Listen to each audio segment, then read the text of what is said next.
Russia's offensive is getting out of hand for Ukraine, as Russia gains ground.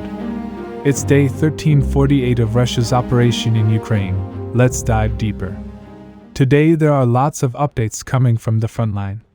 Because of the Russian offensive, which is happening simultaneously across the entire front line, it is getting out of hand for Ukraine.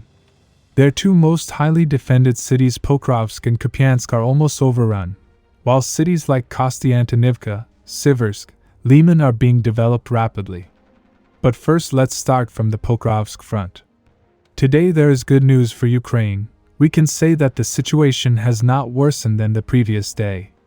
However, it is still extremely bad, as there is no way out without suffering high losses.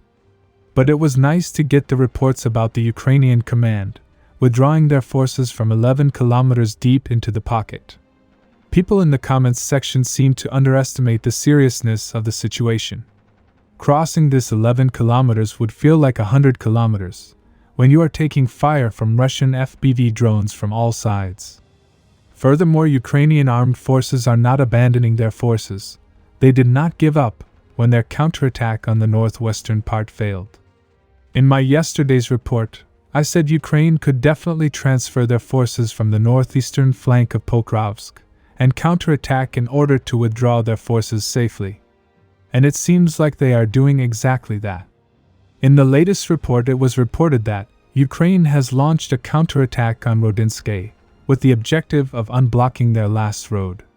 In addition, they are also counterattacking on the northwestern part of the city, where they previously failed. At both positions, Russian forces were slightly pushed back, but they themselves have not managed to maintain the stable foothold. If all of their attempts to unblock fails, this might cause a massive blow to the morale of their forces in future defense. Now moving to the Kupyansk front. Here the situation changed completely. The positions once impenetrable are falling easily.